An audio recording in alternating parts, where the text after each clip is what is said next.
Welcome back in my channel students.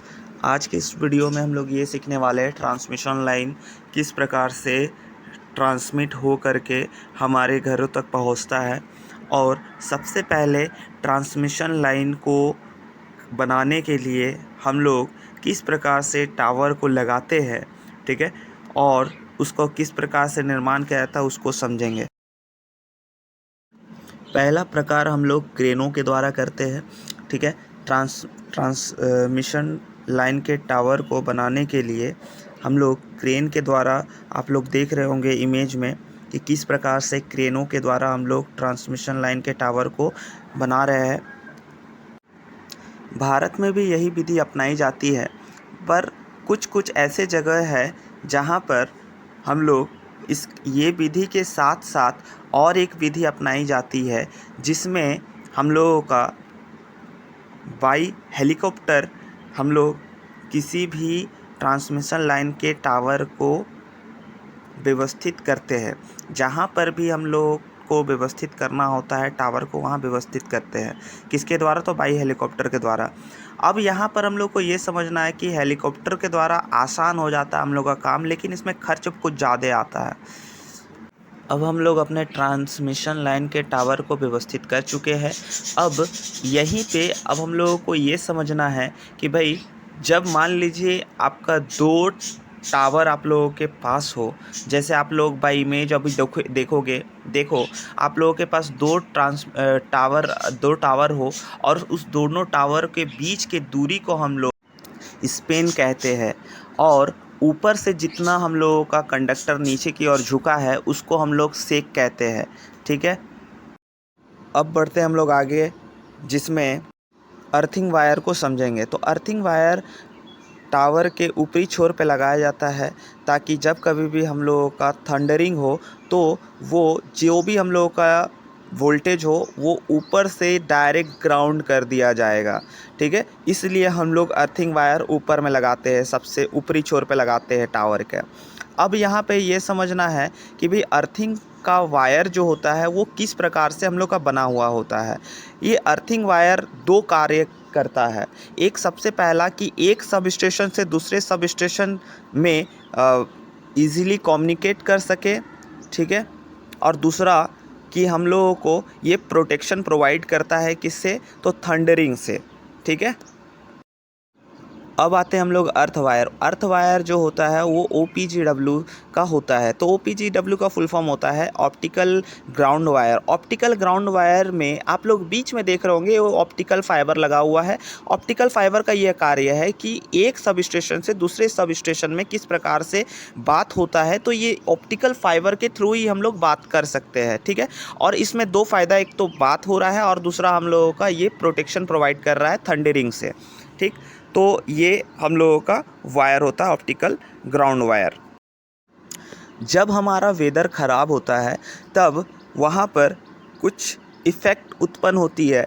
जब जैसे ही मान लीजिए हमारा वेदर ख़राब होता है तो हम लोगों का जो भी ट्रांसमिशन लाइन है उसमें हम लोगों का नमी उत्पन्न हो जाता है, और नमी उत्पन्न होने के कारण ठीक कोरोना इफ़ेक्ट उत्पन्न हो जाती है, और इसी नमी के कारण हम लोगों का कोरोना इफ़ेक्ट होता है।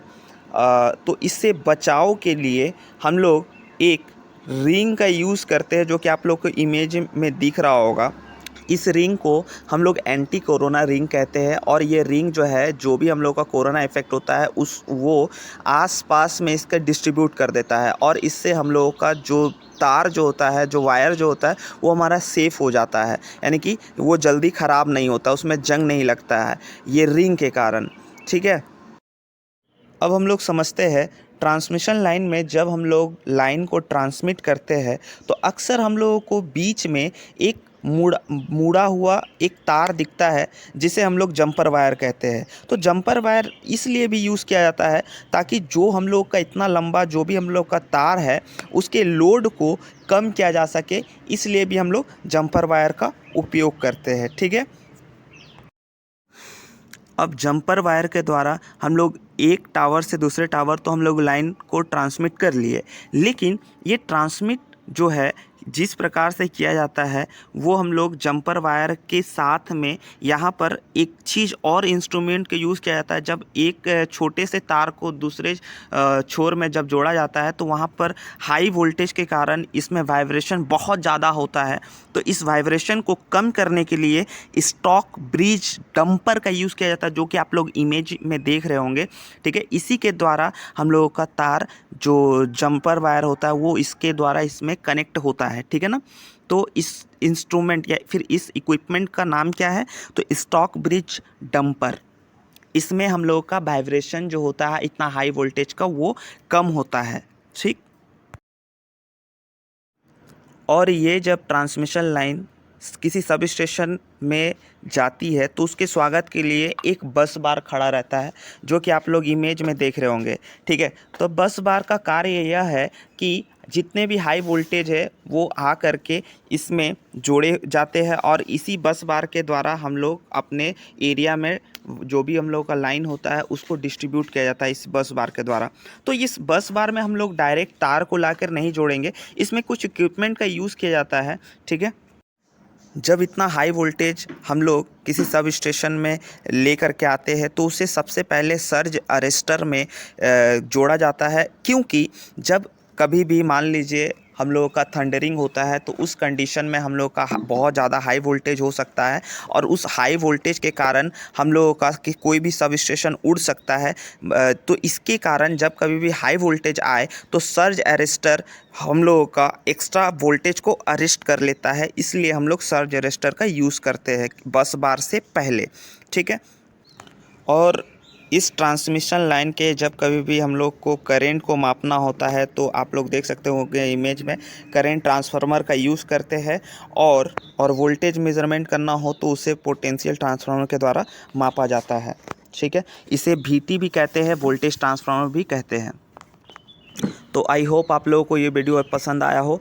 तो नेक्स्ट वीडियो जो रहेगा वो आप लोगों का सब स्टेशन का रहेगा। ठीक है, तो सब स्टेशन में किस प्रकार से हम लोगों का जो भी ट्रांसमिशन लाइन से जो लाइन को लाए है और सब स्टेशन में किस तरह से हम लोगों का लाइन घूमता है। ठीक है, और वो उसके बाद हम लोग का डिस्ट्रीब्यूट किस प्रकार से होता है वो हम लोग नेक्स्ट वीडियो में सीखेंगे।